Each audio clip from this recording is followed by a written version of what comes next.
నమస్తే గరం గరం వార్తలకి స్వాగతం. ఇయాల కూడా మీకోసం చాలా వార్తలు పట్టుకొచ్చినాం. అంతకంటే ముందుగాల హెడ్లైన్స్. ఏసీ బోళ్లకు అడ్డంగా దొరికిపోయిన ఏఈ ప్రొఫెషన్లు ఉండంగానే దూర్షిండు బల్ల కింద చెయ్యి. మున్సిపాలిటోళ్ళు చెత్త ఎత్తుకపోతలేరని గల్లీలా ఇండ్లల్లా చెత్త గుంటపోయి గుమ్మరిచ్చిండ్రు ఆఫీసర్ల అర్రల్లా. పెద్ద బాయిల పడ్డాడు రైతన్న కాలు జారి తాళ్ళేసి పైకి గుంజిండ్రు జనాలు చేరి. రైళ్ల జర్నీలా గట్టిగా మాట్లాడితే జైలుకు పంపుతారట. గట్టిగా మాట్లాడకు.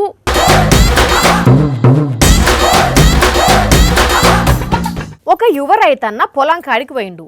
పొలానికి నీళ్లు పెట్టిండు, పశువులకు మేతేసిండు. 2-3 గంటలు పొలం కాన్నే ఉండి ఆ పని ఈ పని చూసుకొని మళ్ళీ ఇంటి బాట పట్టిండు.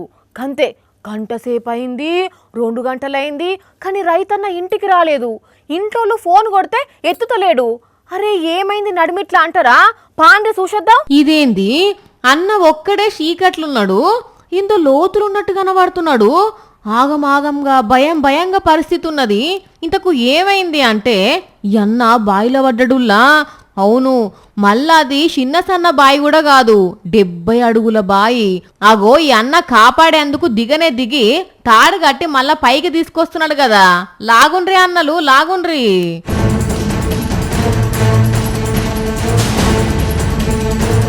భగవంతుడా, అన్న మంచిగా పైకి వచ్చిండులే. ఎన్నంటే ఏంది, అన్నకు నూకలున్నాయి, అందుకనే బతికి బయటకు వచ్చిండు. జర మంచినీళ్ళు దాపండే అన్నలు.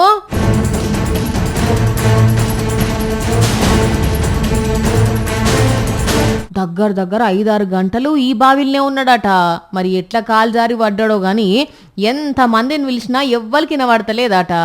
ఆఖరికి ఎవలో దూరంగా ఉండే రైతన్నకు ఏదో మాటలు వినబడుతున్నాయని వచ్చి చూసేసరికి ఈ అన్న కనబడితే అప్పుడు ఊరోళ్ళకు చెప్తే ఇట్లా బయటకు తీసిండ్రు. కాకపోతే ఒర్రి నోరంతా పోయి జరంత నీరసంగా అయిందట. గాని సుడుండ్రుల్లా ఎంత కథ అయిందో. 70 అడుగుల బాయిల పడి సావు నోట్ల తల పెట్టి మళ్ళా బతికి బయటకు వచ్చిందంటే మామూలు మాట్లానుల్లా. రైతన్నలు మీరైతే పొలం దగ్గరికి పోయినప్పుడు జర పైలం ఏమంటున్నామే అన్నలు. మీరంతా చెత్తను ఎక్కడేస్తారులా? ఇంట్లో పొద్దుందాక ఊకిన చెత్తను డస్ట్బిన్ లేచి తెల్లారంగానే ఆటో ఇంటి ముంగటికి వస్తే తీసుకుపోయి దాంట్లో వేస్తారు. ఒకవేళ ఆ రోజు ఆటో గిట్ల రాకుంటే మళ్ళా తెల్లారు వచ్చినప్పుడు ఒకటేసారి 2 బకెట్ల చెత్తను పోస్తారు. చాలా మట్టుకు చెత్తనంతా గిట్లనే పడేస్తారు కదా. అయితే ఇక్కడ మాత్రం గివీలు చెత్తను ఎక్కడేసిందో తెలుసునా?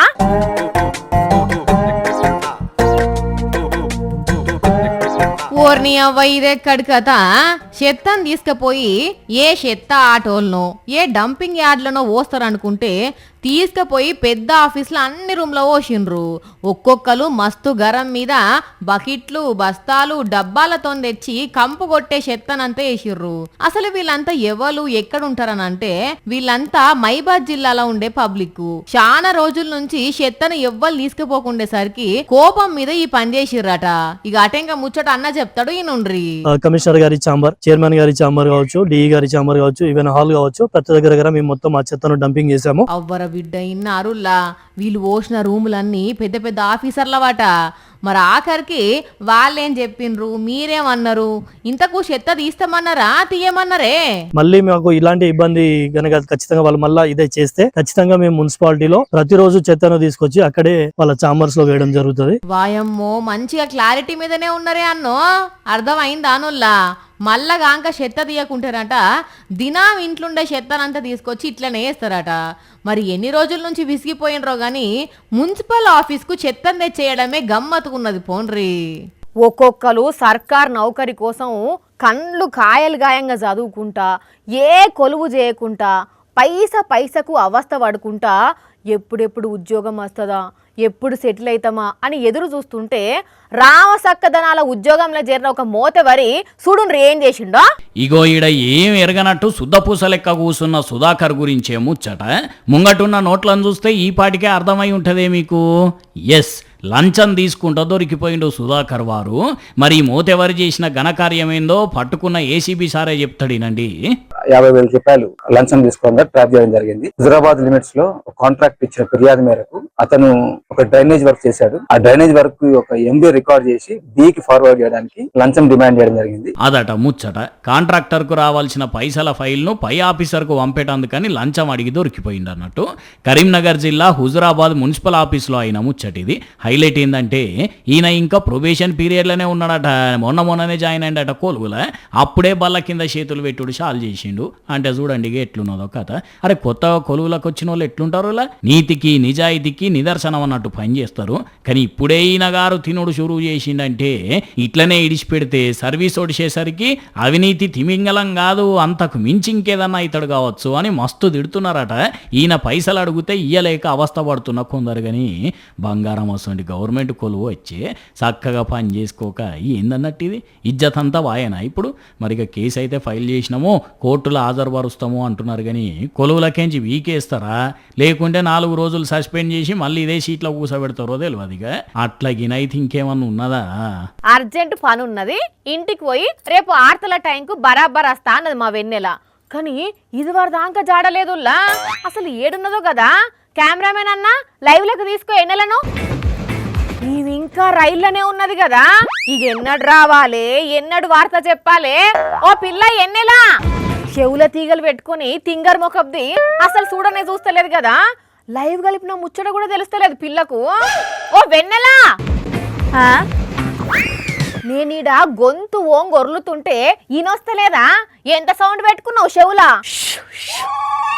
గట్టిగా మాట్లాడకు. ఎప్పుడు వస్తానన్నావు, ఎప్పుడు వస్తున్నావు? ఏడున్నది రైలు? ఇంకెంతసేపు అవుతుంది పట్నంకి వచ్చేసరికి? అరే గట్టి కొర్రకక్క, ఇవాళ నింటే పెంట పెంట అవుతుంది. జరాగు. పెంట పెంట అవుతుందా? ఎందుకు చెప్పకుండా పోయినావా ఏంది ఇంట్లో? చిన్నగా చిన్నగా మాట్లాడు. నీ ఓరు మొక్కల్లా కట్టే కయ్య కయ్యమంటున్నావు. నేను ఒర్రు పోద్దాన్నా అన్నావులే, నన్నే అంత మాట అన్నావులే.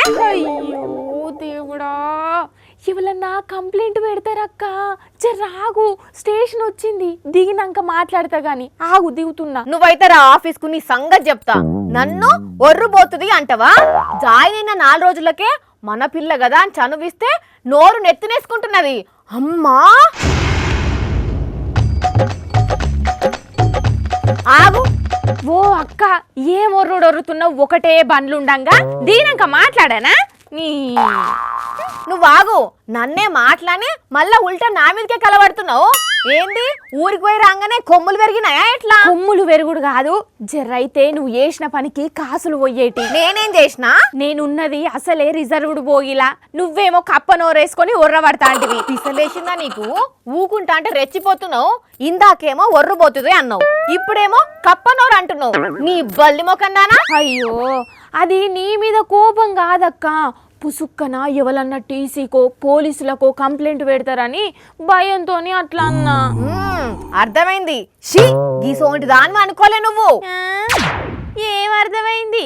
ఏమనుకోలే. బుద్ధుండాలి కొంచెం అన్నా. టికెట్ లేకుండా ప్రయాణం చేస్తాను. టికెట్ తీసుకోలేదని చెప్పినా నీకు? మరి లేకుంటే భయం ఎందుకు? నీ ఒర్రుడు చెయ్యంగానే రైళ్ళ ప్రయాణం చేసేటప్పుడు గట్టిగా మాట్లాడినా, బయటికి సౌండ్ పెట్టి ఫోన్లు వాడినా, మన సీటు లైట్ కాకుండా తతిమ లైట్లన్నీ ఆన్ చేసి పెట్టినా, వేరే ప్యాసింజర్లు ఇబ్బంది పడి కంప్లైంట్ ఇస్తే కథమే.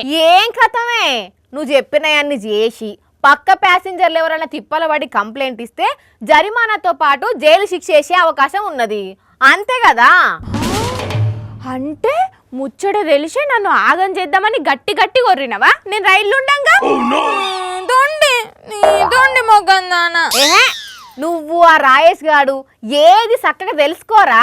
ఏంది తెలుసుకునేది? రిజర్వేషన్ కంపార్ట్మెంట్ లో ప్రయాణించేటోళ్లకు ఇబ్బంది కలగొద్దని ఇట్లాంటి రూల్స్ పెట్టింది రైల్వే శాఖ అనేది కరెక్టే. కానీ అదంతా రాత్రి 10 గంటల నుండి తెల్లారి 6 గంటల వరకు క్వైట్ అవర్స్ పేరుతోటి పెట్టిరట్లా. క్వైట్ అవర్సా? అందరు నిద్రపోయే టైం కాబట్టి గట్టిగా ఒర్రుడు, ఫోన్ మాట్లాడు, సౌండ్ పెట్టుడు, లైట్లు ఆన్ పెట్టుడు చేస్తే అలా నిద్ర పాడైతుంది కాబట్టి ఈ నిర్ణయం చేసిర్రట. అంటే పొద్దటి పూట ఏమన్నారా? అయితే ఎప్పుడైనా అవతలని ఇబ్బంది పెడితే బరాబర్ అంటారు. కానీ ఈ క్వైట్ అవర్స్ అయితే రాత్రి పూట పెట్టిర్రు. అవునా, నేను ఇంకా 24 గంటలేమో అనుకొని అట్లా ఒర్రు పోతుందానివి అన్న నిన్ను. ఏమనుకోకక్క. అనేటి అన్నని ఇప్పుడు ఏం అనుకోకు అంటున్నావా? రా తొందరగా, వార్తలు తెచ్చేది ఉన్నది. వస్తున్నలే. బబ్బబ్బబ్బబ్బా, కనీసం జర్నీ చేసి వచ్చింది, రెస్ట్ తీసుకో అని కూడా అంటలేదు. ఎంతసేపు ఆర్తా ఆర్తా ఆర్తా అత్తున్నా. పబ్లిక్ రైళ్లల్లో ఎక్కువ ప్రయాణం చేసేటోళ్ళు యాదకుంటది కదా, రిజర్వేషన్ బోగిల్లో ప్రయాణం చేసేటప్పుడు అవతలకు తిప్పలు కాకుండా చూసుకోండ్రి. ఫోన్ మాట్లాడితే చిన్నగా మాట్లాడుకోండ్రి, ఇయర్ ఫోన్స్ వాడుండ్రి, జాగ్రత్త మరి. చూసిరు కదా, ఇవాల్టి గరం గరం వార్తలు. మళ్ళొచ్చే ఎపిసోడ్లో ఇంకిన్ని గరం గరం వార్తలతో కలుద్దాం. మన టైం అయితే గుర్తుకుంది కదా, రాత్రి 8:30కు, మళ్ళీ పొద్దుగాల 8:30కు. మర్చిపోకుండా చూడండి. టాటా.